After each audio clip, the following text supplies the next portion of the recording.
Live from downtown Detroit, home of WDIV and Click on Detroit, Local 4 News at 6 starts now. A garage explosion in Oakland County. What deputies found inside that's led to a criminal investigation. Waiting to reopen. Tonight, bowling alleys, movie theaters, and casinos can all reopen, but we're finding out many are still keeping their doors closed. We begin, though, with a new twist in the ongoing negotiations into the Flint water crisis settlement. It was back in August the state first announced a settlement of more than $600 million. Today, a federal judge heard from attorneys representing both sides in negotiations before making any decision. She also wants to know how those directly affected by the settlement feel about this potential deal. Consumer investigator Hank Winchester joins us. Hank, the people of Flint will share their thoughts tonight. Kimberly, they certainly will virtually with the council, letting the council leaders and the mayor of Flint know what they think about this number, $640 million. As you can imagine today, attorneys on both sides argued their points, some saying that $640 million is great, that this is good money to make its way to the people of Flint, while attorneys on the other side of the issue saying this is clearly not enough money to help those affected. A settlement for Flint, not so fast. Today in downtown Detroit in federal court, a judge saying that she needs more time before agreeing to move forward with the $641 million partial settlement regarding the Flint water crisis. Here's former Flint Mayor Karen Weaver. I think it's a start for the people. I don't think the amount is just. I don't think the amount or the distribution is fair for the people when you look at everything that we've been through. Weaver says that $641 million is simply not enough, that the people of Flint have suffered greatly and deserve more money. In fact, she and some other leaders in Flint believe that the city should get at least $1.5 billion. It's not fair. I've called it a piggy bank payment, and the state needs to come up off of much more because they played the biggest role in this. Insiders say the judge wants to take a closer look at how that money will be used to help the people of Flint. She also wants to hear from those directly affected by the water crisis. What do they think about this potential settlement? Some political leaders in Lansing are hopeful the settlement will stick. Here's a statement from Michigan Attorney General Dana Nessel. The state has made a concerted effort to reach this settlement with plaintiffs' attorneys with the guidance of court-appointed mediators. Countless hours of effort have gone into crafting this agreement, and while it may not be perfect, we continue to believe it is the best possible outcome for residents and the future of Flint.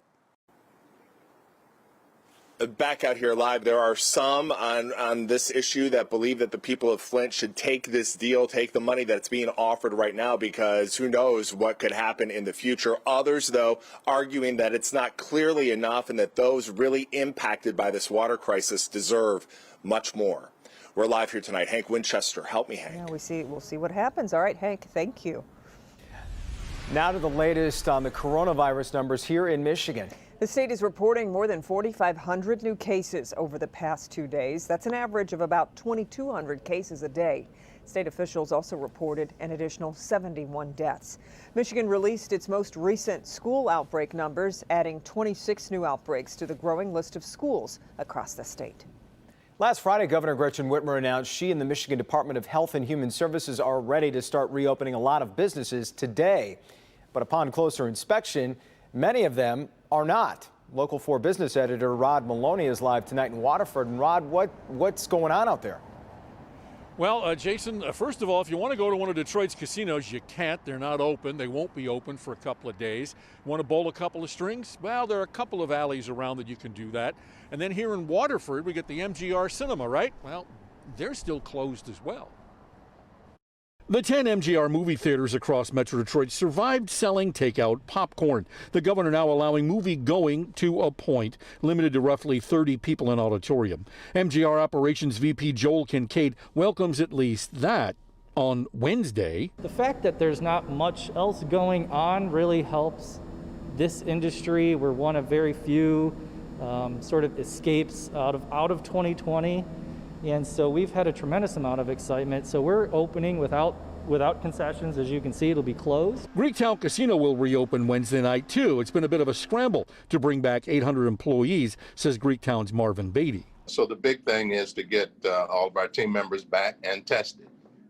So we're working with the city health department. No food or alcohol served at the casino either, and at bowling centers. But there's more there.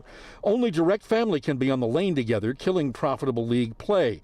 Add all of that up at Waterford Century Bowl and the 5 other centers Diamond Properties owns across Metro Detroit, and you get crickets.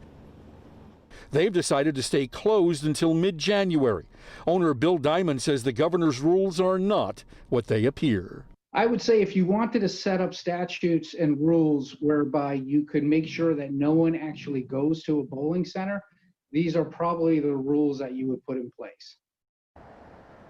So they will remain closed until later next month. In the meantime, MGM and the Motor City casinos will be opening on Wednesday night as well. The best answer for any of these businesses, call ahead first or check the website, because chances are they're not open just yet. Back to you. Yeah, exactly, Rod. People think it's so easy for businesses to just open and close so quickly. But what are you hearing, by the way, from business owners about how long they can last this way?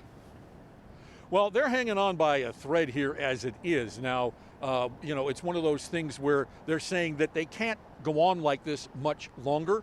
And in fact, the Century Bowl had just started construction on an axe throwing theater in there. They had 6 or 7 of those booths, and they're in partial construction, state of construction, because the governor closed them back in February. And so they're investing money, trying to move forward, and yet can't open because and they can't enforce them. Yeah. All right, Rod, thanks. All right, let's check in with Ben. The days, I guess, start getting longer now, right? Because it's officially winter. That's true. Yeah, just after 5 o'clock this morning, we saw the beginning of our winter season, and it is now starting to look and feel like it, although at least temporarily we're going to see those numbers go up. Storm Tracker 4's got rain out there, mixed with some snow in the north zone, but this is becoming more liquid. So far, the air temperatures have been above freezing, but you can see some of those road temperatures, especially in the west zone, maybe into the north zone as well, starting to get close to that 32. So untreated pavement may get a little slick as we go forward tonight, but most of this is going to be liquid until we see it all start to come to an end closer to midnight tonight. So that's how this system is going to play out. Once we get into Wednesday and Thursday, that's a whole nother kettle of fish. Rain starts coming back later on Wednesday. That's the 23rd. We are expecting snow for both Christmas Eve and Christmas Day, but we're also expecting wind and also the coldest air of the season. So a lot to discuss as we head towards the holidays, and we'll look at our chances of getting a white Christmas out of the whole thing in just a few minutes. All right. Maybe the same chances Ben will sing it too. We'll see. We'll find out. Tonight, we could see a vote on Capitol Hill on the $900 billion coronavirus relief bill. The bipartisan legislation provides extended unemployment benefits of up to $300 a week. It also includes a direct stimulus payment of $600 to Americans who need it the most. Both could be sent out next week. Michigan Senator Debbie Stabenow co-authored the bill, which calls for funding for farmers, help for renters falling behind to avoid eviction, and money for distributing the coronavirus vaccine. There is significant dollars to get these vaccines out. If we don't have vaccine distribution and the testing and the help for our hospitals and so on, we won't get through this. Senator Stabenow, like many members of Congress, received her first COVID vaccine this weekend. Schools and mental health are 2 other big areas which will see benefits. CVS Health announcing tonight it is launching a nationwide effort to help vaccinate thousands of staff and residents at long-term care facilities. That includes nearly 1,000 facilities here in Michigan. Our Priya Mann joins us live at Priya. When will those vaccinations begin? Well, Jason, Kim, the program starts next Monday. You know, I think we also saw those heartbreaking videos and pictures of loved ones kind of looking through windows at their family members in nursing homes. Well, this program brings us one step closer to keeping frontline health care workers safe and reuniting family members with their loved ones. We are excited about the state's rollout of the vaccination process. After healthcare workers on the front lines are vaccinated, up next will be seniors and staff members at long-term care facilities. We're talking about vulnerable adults who are anxious to reconnect with their family members and their friends. And we are optimistic that we do see the light at the end of the tunnel in early 2021. CVS will be vaccinating the elderly and staff members at nearly 1,000 locations. Across the state, there are roughly 5,000 long-term care facilities with about 200,000 residents and staff. Michigan Assisted Living says the goal is to have them all vaccinated by the end of January. It is unprecedented, and it is a huge undertaking. There's no question about it. Without that partnership, this monumental task as it is would be almost insurmountable. How soon family members can see their loved ones depends on the Michigan Department of Health and Human Services, but it's important to note that the state is not mandating the vaccine. This is the light at the end of the tunnel, and by protecting both residents and staff through the vaccine, it will, within the hopefully not too distant future, allow for family visits into all these various settings. And CVS techs will start going into long-term care facilities next Monday. Those facilities across Metro Detroit, giving vaccinations to any resident or staff member who wants one. Reporting live tonight, I'm Priya Mann, Local 4. Hey, Priya, thank you. An Oakland County marijuana operation is blamed for an explosion that left a man with severe burns. The Oakland County Sheriff's Office released this video showing the fire after the explosion at a detached garage in Commerce Township.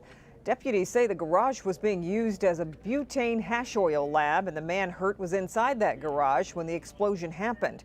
He was taken to the burn center at the University of Michigan Hospital. Deputies are investigating. Still ahead, Ford is using Michigan Central Station to help spread some holiday cheer. We're live in Corktown for tonight's special light show and how one boy's fight against cancer inspired this. But first, our Dr. Frank McGeorge received Pfizer's COVID vaccine last week, what he experienced just a few hours after that shot. We'll have that coming up next.